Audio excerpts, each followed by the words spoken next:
Hello student, લાસ્ટમાં typecast વિશે discussion કર્યું હતું. હવે છે સહચારિતા કે એસોસિએટિવિટી. જ્યારે પદાવલીમાં એક સમાન પ્રેસિડન્સ ધરાવતા બે પ્રક્રિયકો હોય ત્યારે પદાવલીની ગણતરી તેના એસોસિએટિવિટી પ્રમાણે કરવામાં આવે છે. એસોસિએટિવિટી કઈ દિશામાં એટલે કે ડાબી બાજુથી જમણી બાજુ અથવા તો જમણી બાજુથી ડાબી બાજુ કાર્ય કરવાનું છે તે નક્કી કરે છે. મોટાભાગના કિસ્સાઓમાં એસોસિએટિવિટી ડાબી બાજુથી જમણી બાજુ હોય છે. એકપદી કાર્યો અને એસાઇનમેન્ટમાં તે જમણી બાજુથી ડાબી બાજુ હોય છે. એટલે વિદ્યાર્થી મિત્રો, લાસ્ટમાં આપણે અલગ અલગ ઓપરેટર વિશે શીખા, બરાબર છે. લાસ્ટમાં ટાઇપકાસ્ટ વિશે આપણે ડિસ્કશન કર્યું. તો જ્યારે એક સમાન ઓપરેટર્સ તમે અથવા બે પ્રક્રિયકો લ્યો છો ત્યારે એ પ્રક્રિયકો કામ કઈ રીતે કરશે, એનો મતલબ કે ડાબી બાજુથી જમણી બાજુ જશે કે જમણી બાજુથી ડાબી બાજુ જશે. હવે જો એના વિશે આખું એક કોષ્ટક આપણે આપ્યું છે કે આ બધા આપણે ઓપરેટરો આગળ ભણી ગયા. Unary operator, multiplication, division operator, addition અને સબસ્ટ્રેક્શન ઓપરેટર, બરાબર. અહીંયા એના સિમ્બોલ પણ આપેલા છે. ઓકે, હવે અહીંયા એની એસોસિએટિવિટી આપી છે કે હું જ્યારે યુનરી ઓપરેટરનો ઉપયોગ કરીશ ત્યારે એ કામ કરશે right to left side. Okay, multiplication અને ડિવિઝન મોડ્યુલ્સ હશે એ કામ કરશે લેફ્ટ ટુ રાઇટ સાઈડ, બરાબર. એડિશનલ અને સબસ્ટ્રેક્શન જે છે એ કામ કરશે left to right side. Okay, આટલા મોસ્ટ ઓફ ઓપરેટર આ બધા ઓપરેટર એવા છે કે જેનું કામ છે લેફ્ટ ટુ રાઇટ સાઈડ. એનો મતલબ જ્યારે એ ઓપરેટર્સનો આપણે ઉપયોગ કરીએ છીએ ત્યારે એનું કાઉન્ટિંગ કઈ રીતે થશે તો કે અમુકનું જમણી બાજુથી ડાબી બાજુ થશે, અમુકનું ડાબી બાજુથી જમણી બાજુ થશે. લોજિકલ એન્ડ, લોજિકલ ઓર એ left to right side. Conditional operator અને અસાઇનમેન્ટ ઓપરેટર એ બધા ઓપરેટર છે એ કામ કરશે રાઇટ ટુ લેફ્ટ સાઈડ. એટલે રાઇટ ટુ લેફ્ટ સાઈડ ત્રણ જ ઓપરેટર કામ કરશે, કન્ડિશનલ, અસાઇનમેન્ટ અને યુનરી ઓપરેટર. બાકી બધા operator left to right work કરશે, બરાબર. ચાલો, એનું એક સરસ એક્ઝામ્પલ આપ્યું છે. જો ઉદાહરણ x બરાબર y બરાબર z બરાબર 7. એનો મતલબ x બરાબર એ 7 છે, y બરાબર એ 7 છે અને z બરાબર એ 7 છે, બરાબર. તો હવે કઈ રીતે કઈ બાજુ જશે તો જો એ પ્રક્રિયક આ અસાઇનમેન્ટમાં પ્રક્રિયક જમણી બાજુથી ડાબી બાજુની એસોસિએટિવિટી ધરાવે છે. એટલે કે એ પ્રક્રિયક આવી રીતે કામ કરશે, બરાબર. તમને યાદ હશે કે અસાઇનમેન્ટ એ એક પ્રક્રિયક છે. આથી અસાઇનમેન્ટ સ્ટેટમેન્ટની કિંમત જમણી બાજુની પદાવલી બરાબર છે. અસાઇનમેન્ટ પ્રક્રિયકની પદાવલી કઈ રીતે છે તો કે જમણી બાજુની. x બરાબર y બરાબર z બરાબર 7માં પહેલા z બરાબર 7ની ગણતરી થાય છે. z ને કિંમત 7 અસાઇન કરી પદાવલી z બરાબર 7ની કિંમત મૂકે છે. ઓકે, પછી x અને y ની કિંમત મૂકશે. ક્લિયર? હવે એ જ રીતે અહીંયા બીજું એક્ઝામ્પલ આપેલું છે. જુઓ એની એસોસિએટિવિટી કઈ રીતે હશે કે આવું કોઈ તમને સ્ટેટમેન્ટ આપે તો પહેલાં શું થાય, બોથે ડિવાઈડ ટુ અને આવી રીતે આખું સ્ટેટમેન્ટ છે. તો પહેલાં આ પદાવલી ચેક કરશે, પછી એના પછીની પદાવલી ચેક કરશે.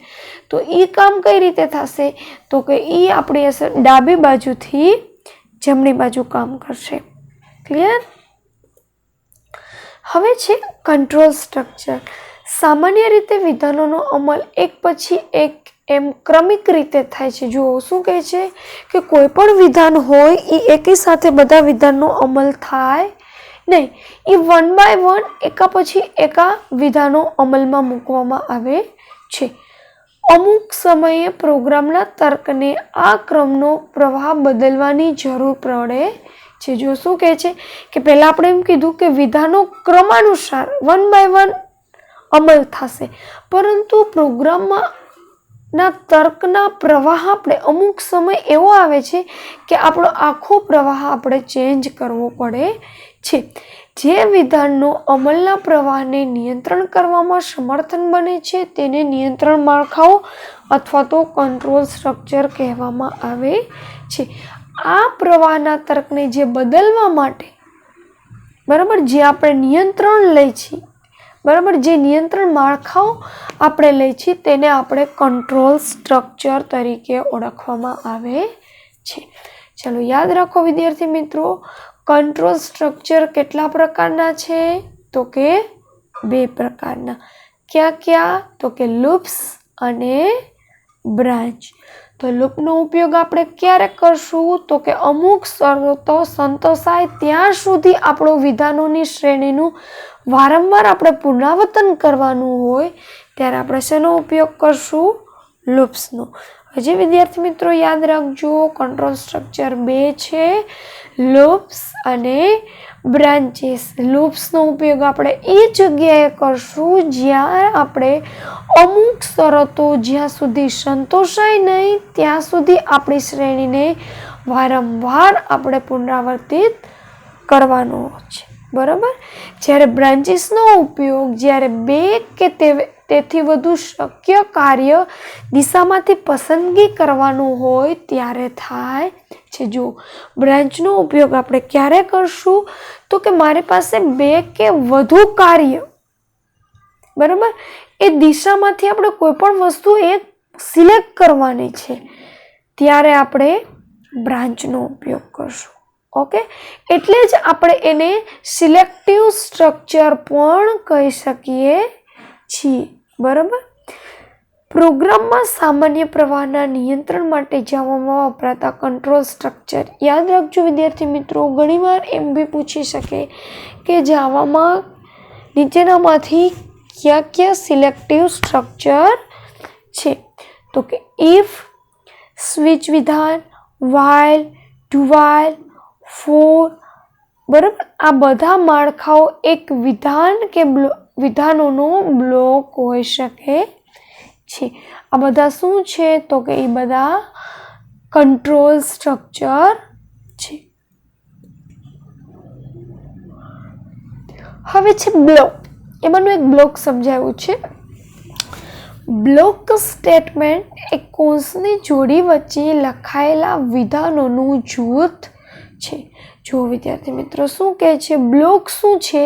તો કે કર્લી બ્રેકેટ સ્ટાર્ટ અને કર્લી બ્રેકેટ ઓવરની વચ્ચે તમે જે કાંઈ લખો છો એ વિધાનોનું એક શું છે? તો કે એ એક જૂથ છે. અહીંયાની એક સિન્ટેક્સ નીચે આપેલી છે વિદ્યાર્થી મિત્રો. Curly bracket start, statement, curly bracket over. હવે તમને કીધું છે કે બ્લોકનો ઉપયોગ આપણે નીચે જણાવેલા અનેક હેતુઓ માટે આપણે કરી શકીએ છીએ. જો પહેલું છે, સામાન્ય રીતે કંટ્રોલ સ્ટ્રક્ચરમાં વિધાનોની શ્રેણીના જૂથને એક એકમ બનાવી એક વિધાન તરીકે ગણવા માટે. એટલે કે જે વિધાનોની શ્રેણી છે એને આપણે એક જૂથમાં મૂકી એને આપણે એક એકમ બનાવી તેના માટે. તાર્કિક રીતે સંબંધિત વિધાનોનું જૂથ બનાવવા માટે, બરાબર. બ્લોકની અંદર વિધાનોના સ્થાનિક અવકાશ એટલે લોકલ સ્કોપ સાથે નવા ચલ બનાવવા માટે, બરાબર. બ્લોકની અંદર તમારે નવા કોઈ ચલ બનાવવા હોય તો એના માટે ઉપયોગ થશે. હવે એક સરસ એક્ઝામ્પલ વિદ્યાર્થી મિત્રો નીચે આપ્યું છે બ્લોકનું, બરાબર. આપણે પહેલાં જ જોયું કે બ્લોકને કર્લી બ્રેકેટ્સની અંદર લખવામાં આવશે. ચાલો છે curly bracket start, curly bracket over. This block exchange the value of x and y. આ બ્લોક્સમાં આપણે x અને y ની વેલ્યુ એક્સચેન્જ કરશું, બરાબર. એ તમને અહીંયા બતાવ્યું છે. જો આપણે 3 પ્રકારના વેરિયેબલ લીધા છે. એક આપણે ટેમ્પરરી નામનો વેરિયેબલ છે, એક આપણો x નામનો વેરિયેબલ છે અને એક આપણી પાસે છે y નામનો વેરિયેબલ. ઇન્ટીજર ટેમ્પ છે તો શું કીધું છે? Temporary variable for use in this block only. ખાલી ટેમ્પરરી એક વેરિયેબલ લીધો છે આ બ્લોક પૂરતો, બરાબર. હવે તો ટેમ્પ બરાબર x, એનો મતલબ કે copy of x in temp, બરાબર. હવે x બરાબર y, copy y into x, એક્સમાં વાયની કોપી થશે. એ જ રીતે વાય બરાબર ટેમ્પ, એટલે copy temp into y. Okay, curly bracket over, એટલે આપણો બ્લોક પણ ઓવર થઈ જશે. ક્લિયર વિદ્યાર્થી મિત્રો? 3 વેરિયેબલ લીધા હતા, એ 3 વેરિયેબલને તમારે આ 3 જ રીતે મૂકી શકો. કઈ રીતે? તો કે ટેમ્પ બરાબર એક્સ મૂકી શકો, એક્સ બરાબર વાય અને વાય બરાબર ટેમ્પ. બરાબર. શું કામે? તો કે ત્રીજી એકય પેર બનશે નહીં. અહીંયા તમે ટેમ્પ એક્સ વાય, તો પેલા ટેમ્પ લ્યો. જો ટેમ્પ બરાબર એક્સ, ટેમ્પ બરાબર વાય. જો આવી ગયું ટેમ્પ બરાબર એક્સ, ટેમ્પ બરાબર વાય. બરાબર. હવે ટેમ્પ પછી એક્સ લ્યો, તો પેલા એક્સ બરાબર વાય, તો આવી ગયા એક્સ બરાબર વાય. ક્લિયર? પછી એક્સ બરાબર ટેમ્પ, આ છે એક્સ બરાબર ટેમ્પ. ક્લિયર? હવે એના પછી વાય ને લ્યો, વાય પહેલા લ્યો, તો વાય બરાબર ટેમ્પ થાય. જો અહીંયા આવી ગયા વાય બરાબર ટેમ્પ અને વાય બરાબર એક્સ. આર્યા એક્સ બરાબર વાય કે વાય બરાબર એક્સ, મતલબ એક જ છે. એનો મતલબ કે આ 3 વેરિયેબલ હું લઉં, ત્રણેયની હું પેર બનાવું, તો આ 3 જ પેર બનશે. ક્લિયર? હવે તમને આપ્યું છે ઇફ વિધાન. વિદ્યાર્થી મિત્રો, ઇફ વિધાન એ શરતી વિધાન છે. આપણે ચેપ્ટર નંબર 2માં પણ ઇફ વિશે ડિસ્કશન કર્યું હતું. બરાબર.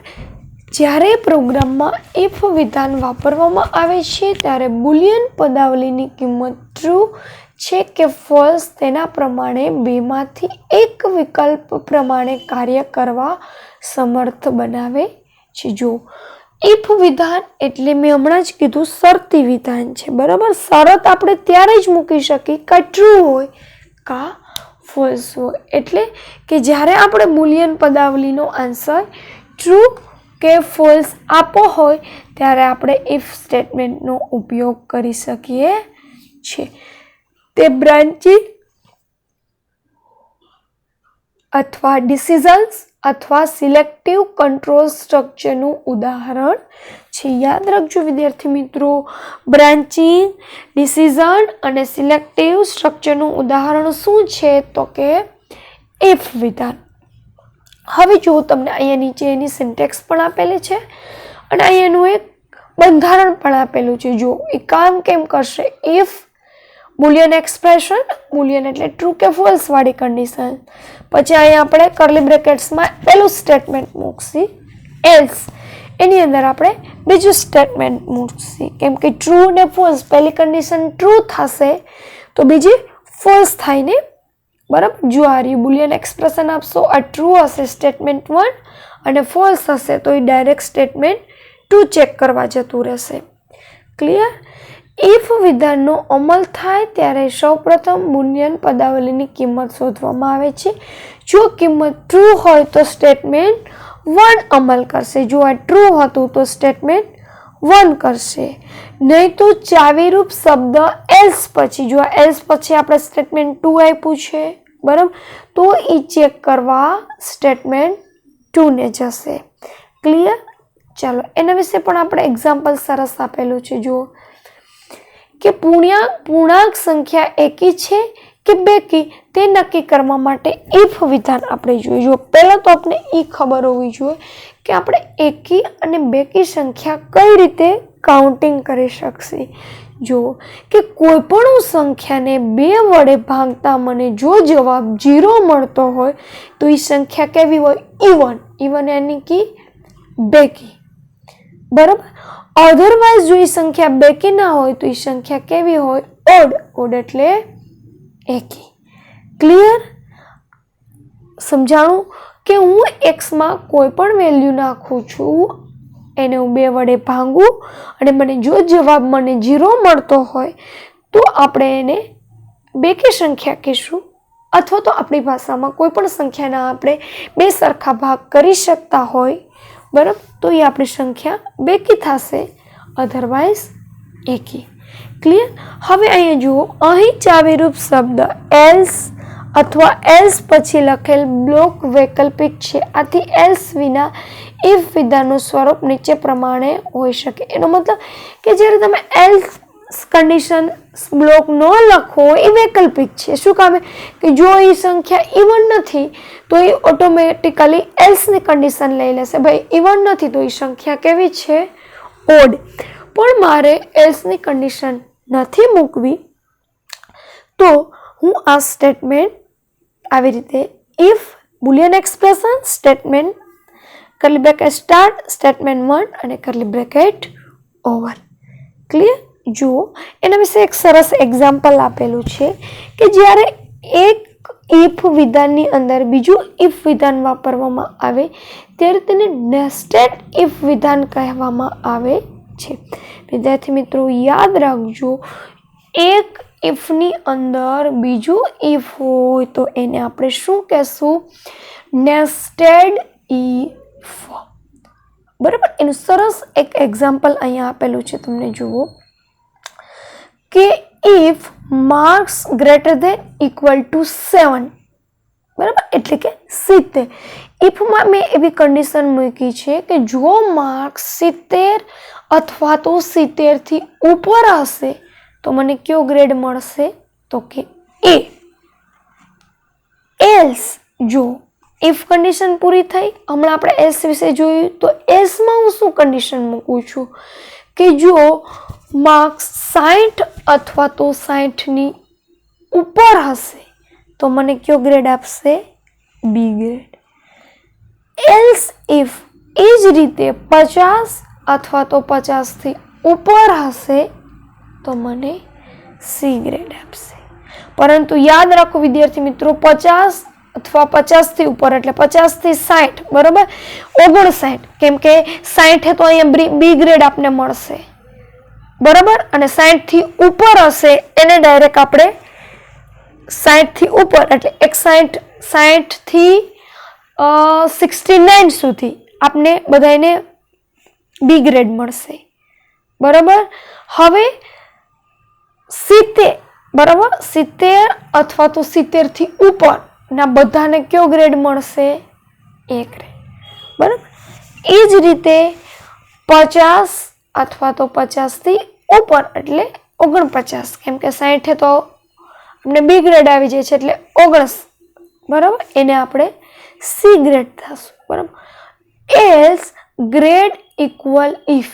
આનો મતલબ શું છે કે જેનો ગ્રેડ 50 અથવા તો 50 થી ઉપર છે એ બધા સી ગ્રેડમાં આવશે, પરંતુ જેનો ગ્રેડ 50 માર્ક્સથી નીચે છે એ બધા સ્ટુડન્ટનો ગ્રેડ શું આવશે? ઇફ. જો આમાં આપણે કેટલા ઇફનો યુઝ કર્યો? એવું ઇફ, એલ્સ, ઇફ, એટલે આપણે એક ઇફની અંદર આ બીજું ઇફ, એની અંદર આ બીજું ઇફ, આમ એક ઇફની અંદર તમે બીજા ઇફનો યુઝ કરો એને કહેવાય છે